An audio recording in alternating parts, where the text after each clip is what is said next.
Hola people, konnichiwa. Bagaimana bersama Salvian di channelnya Kudetek.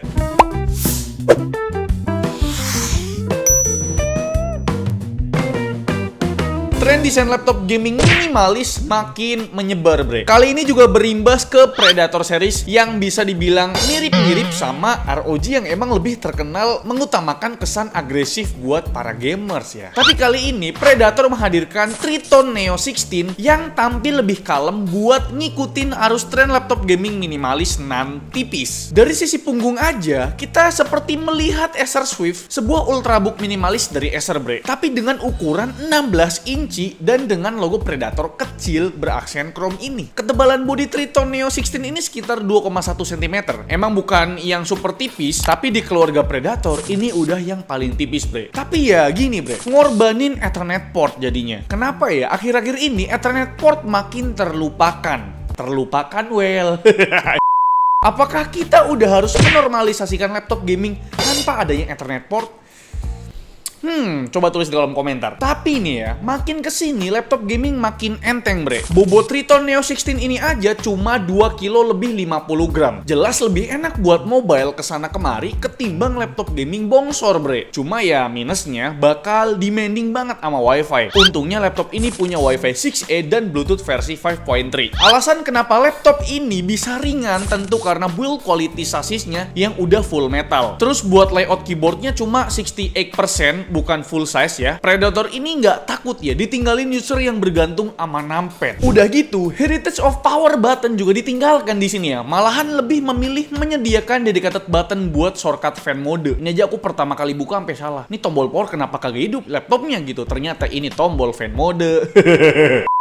Tapi yang unik di sini, di area touchpad yang super lapang ini, ada fingerprint reader buat urusan login biometrik. Jarang banget nih ya, nemuin sebuah laptop gaming dengan login biometrik, bre. Ternyata difokuskan juga nih untuk urusan security. Kalau pada ngira grill di atas keyboard adalah sebuah speaker, ya saya juga ngiranya begitu. Sayangnya kalian salah, bre. Ini cuma dummy doang ya kan. Speaker di laptop ini cuma stereo yang nembak ke sisi bawah, hasil tuningan dari DTS:X. Buat sound quality-nya, buatku pribadi masih kurang aja gitu ya. Bassnya nggak keluar, agak mendem gitu. Jadi ya memang lebih cakep sound quality-nya Helios Neo 16 kemarin, bre.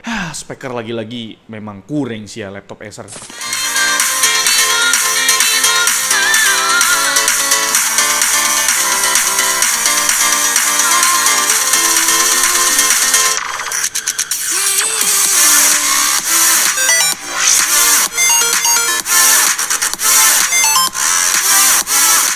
Berlanjut ke sisi layar, bezelnya udah lumayan tipis, tapi build quality bezel ini kayak kurang rigid gitu loh. Maaf banget nih ya untuk Acer, yang ini kita kurang suka untuk build quality-nya. Buat spesifikasinya, panel IPS berukuran 16 inci ini punya resolusi Wide QHD 2560x1600p dengan refresh rate up to 240 Hz. Jadi memang yang menjual ini adalah layarnya ini, bre, 240 Hz 2K. Yang menarik, ada stiker Kalman Verified yang cukup besar di sini ya. Klaimnya punya gamut P3 di angka 100% dan berdasarkan hasil tes kita, coverage gamut sRGB panel ini emang perfect, ciamik soro lah ya kan. Tapi buat gamut P3-nya ternyata kurang dikit aja nih, di 97% P3. Di data brightness minimumnya udah lumayan redup cuma di 19 nits, sedangkan buat maksimumnya tembus 474 nits. Angka yang cukup tinggi tapi masih di bawah standar Helios, bre. Kalau angka rasio kontras dan white point-nya sendiri udah cukup apik lah ya. Begitupun buat angka color akurasi yang ternyata sangat akurat di 1,13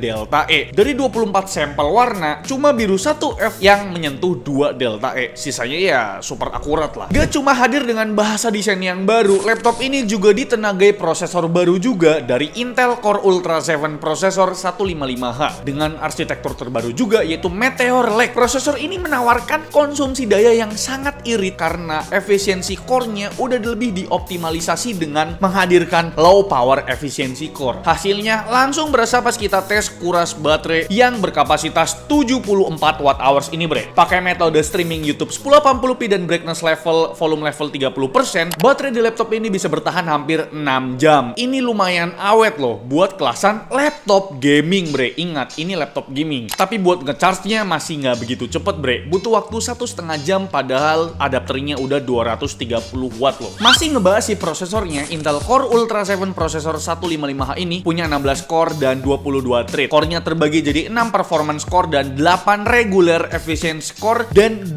low power efficiency core. Intel makin banyak aja nih ya core-nya ya. Base clock-nya cukup rendah di 1,4 GHz dengan boost clock up to 4,8 GHz. Sedangkan buat TDP-nya mulai dari 20 watt dengan power limit up to 115 watt. Buat ngelihat kemampuan prosesornya, kita ngetes di 2 preset bre. Ada performance mode dan turbo mode yang bisa kalian pilih di Predator Sense atau bisa pakai hotkey di pojok kiri atas ini. Kita ambil dari datanya Cinebench R23 aja bre. Ya kalau performa single core-nya emang nggak ada yang gimana gitu ya. Tapi buat performa multi core-nya ternyata bisa naik sampai 12%. Tapi ya ada konsekuensi yang harus diterima, yaitu fan speed-nya bisa tembus sampai 5000 RPM kalau lagi di mode turbo. Kita aja ngira ini lagi hujan ya, padahal bukan. Ini suara kipas dari laptop ini bro. Tadi Ramji ngiranya hujan bro. Sedangkan fan speed di mode performance cuma mentok di 4000 RPM. Asumsiku ya, pengguna laptop ini udah pasti punya headset gaming yang bagus lah ya. Jadi di semua pengetesan lain, kita pakai turbo mode aja gitu. Sebagai gambaran juga, kalau berdasarkan multi-core test Cinebench R23 tadi, prosesor ini lebih kenceng 5,5% dari kubu sebelah yang kepala 9 bre. Kebayangkan betapa kencengnya Intel Core Ultra 7 155H. Sedangkan kalau dibandingin generasi pendahulunya, ada Intel Core i7 13620H, selisihnya hampir 20% bre. Kalau buat urusan AI, tentu prosesor ini udah punya NPU berupa Intel AI Boost buat kerjaan spesifik seperti Windows Studio Effect yang ada di webcam laptop ini. Dan NPU ini bisa jalan juga di Copilot ini bre. Ya, Copilot itu ibarat kayak Stable Diffusion yang versi disederhanakan lah. Jadi tinggal tekan tombol Copilot, kalian ketik nanti muncul tuh. Gokil. For your information ya, webcamnya berasa naik kelas. Kalau biasanya laptop gaming lengkap dengan webcam 720p ala kadarnya, webcam di Triton Neo 16 ini udah beresolusi 1080p 30 fps. Tentu, fitur andalan Acer Purify View tetap ada di webcam ini, lengkap dengan Acer Purify Voice versi 2.0 buat mikrofonnya yang ada di 3 titik. Berikut sampel kualitasnya bre. Dan ini deh bre untuk kualitas perekaman menggunakan webcam dari Acer Predator Triton Neo 16 ya kan. Ini rasanya Full HD masih kayak 720p gitu. Terus ada Windows Studio Effect, ada automatic framing, ada yang baru nih portrait light tapi nggak bisa dipakai ya kan.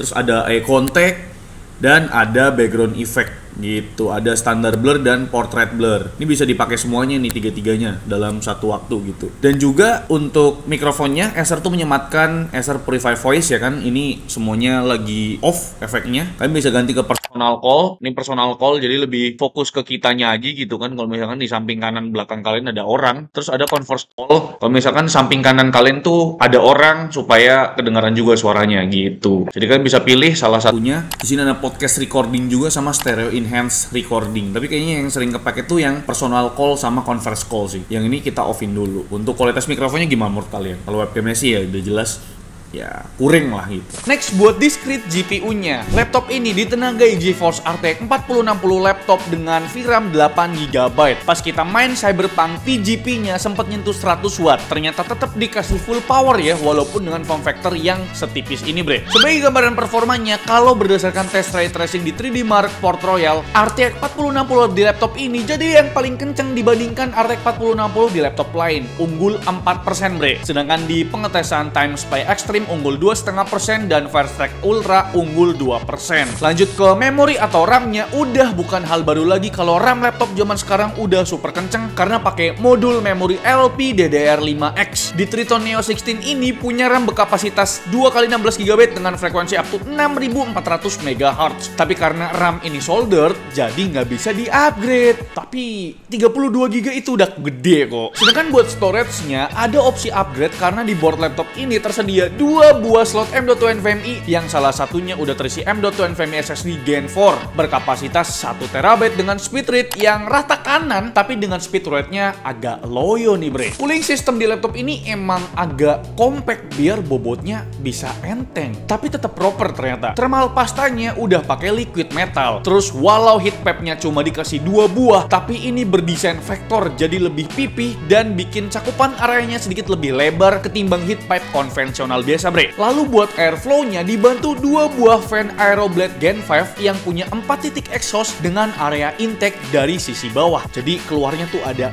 4, kanan, kiri, belakang 2. Pas kita main Cyberpunk, suhu prosesor sempat nyentuh 99 derajat Celcius, tapi stabilnya di 85 derajat Celcius. 99 itu artinya peak ya kan, peak temperaturnya gitu. Sedangkan suhu GPU maksimalnya cuma di 73 derajat Celcius aja. Terus buat TDP si prosesor nyentuh 63 watt maksimumnya dengan average-nya tuh di 41 watt. Sedangkan TGP GPU-nya tembus di 105 watt tapi anteng banget nih di 83 watt aja bre. Kalau suhu surface atau permukaannya kita rekam pas main Cyberpunk juga, di area touchpad dan wrist rest tentu adem ayem di kisaran 36 derajat Celcius. Sedangkan kalau di area keyboard, sisi kanan kiri tempat di mana fan berada kelihatan adem sendirian nih bre. Ada di kisaran 37 derajat Celcius. Sisanya hampir menyeluruh area keyboard udah cukup hangat di atas 42 derajat Celcius dengan hotspot menyentuh di 45 derajat Celcius bre. Sekarang kita ngebahas buat urusan produktivitasnya. Pertama buat urusan 3D recreation, kita tes buat render image scene BMW di Blender. Kalau pakai CPU jelas masih ngos-ngosan, tapi render time-nya udah nyamain kubu sebelah yang kepala 9 dan tentunya udah lebih kencang ketimbang generasi sebelumnya yaitu Core i7-13700H. Sedangkan kalau rendernya pakai GPU optik cuma butuh waktu 10 detik aja bre. Ini sama rata dengan performa RTX 4060 di laptop lain. Kalau buat video creation tentu nggak ada masalah walau editing 4K sekalipun. Preview di set full nggak ada kendala, aman senosa. Buat render time-nya serupa sama RTX 4060 lain di laptop lain bre. Buat render video 1 menit di resolusi 4K cuma butuh waktu 35 detik dan di resolusi Full HD selesai dalam waktu 10 detik aja. Jadi untuk urusan editing video 3D ini aman banget. Soal per AI-an duniawi, performanya kita tes buat AI generative image di Stable Diffusion. Hasilnya RTX 4060 di laptop ini bisa menghasilkan satu waifu dalam waktu 3,6 detik atau sekitar 16 waifu per menit. Itu udah kenceng lah ya buat 4060 bre. Dan sampailah kita ke pembahasan utama dari sebuah laptop gaming. Ya, gaming test.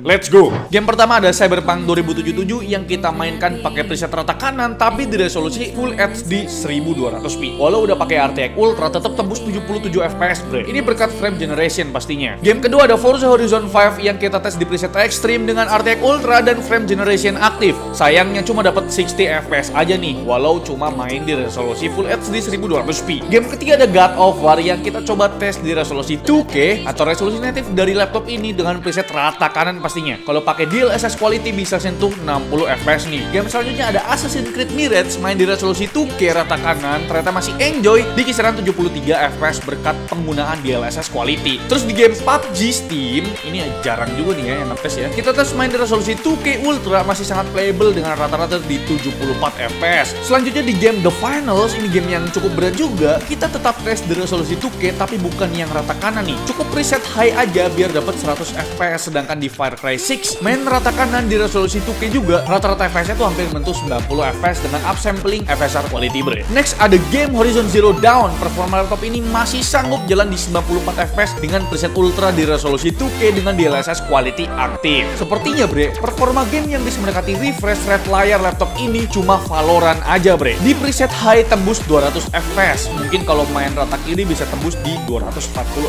FPS nih. Dan kira-kira itu dia bre ulasan atau review dari kami mengenai laptop tipis dari Acer yaitu Acer Predator Triton Neo 16. Gimana menurut kalian? Tapi seperti biasa kita kasih kesimpulan untuk kalian bre. Predator series yang biasanya lekat dengan kesan gahar dan agresif akhirnya ikut arus dengan menawarkan sebuah laptop gaming berperforma tinggi tapi dengan bahasa desain yang lebih minimalis, compact, ringan, tipis bre. Harga dari Predator Triton Neo 16 ini dengan SKU Intel Core Ultra 7 155H dan GeForce RTX 4060 laptop 8GB dibanderol mulai dari 27 jutaan aja manual. Kita udah dapetin sebuah laptop gaming monster tapi dengan wujud layaknya sebuah ultrabook yang minimalis. Selain itu walaupun layarnya masih pakai panel IPS tapi udah punya refresh rate up to 240Hz dan punya warna yang akurat. Soal after salesnya Acer nggak perlu diragukan lagi. Buat unit laptop ini tentu punya masa garansi 3 tahun meliputi garansi spare part dan service. Sedangkan buat baterainya bergaransi 1 tahun dan ada 1 tahun EDP atau accidental damage protection. Tapi tetap ada beberapa poin minusnya nih bre. Misalkan absennya numpad, absennya Ethernet port, dan RAM yang soldered tidak bisa di-upgrade. Tapi nggak masalah juga sih ya, soalnya RAM-nya udah lumayan gede di 32 GB. Mungkin aku ngerasa untuk Triton series ini build quality-nya itu tidak segahar si Predator series. Dan gimana menurut kalian mengenai Acer Triton Neo 16 ini? Coba tulis di kolom komentar. Like video ini kalau kalian suka, dislike kalau kalian jelek, dan jangan lupa untuk tekan tombol subscribe yang warna merah kalau misalkan kalian belum subscribe channel ini. Selvian selaku host channel mengucapkan terima kasih. Sampai jumpa di video selanjutnya. Bye-bye.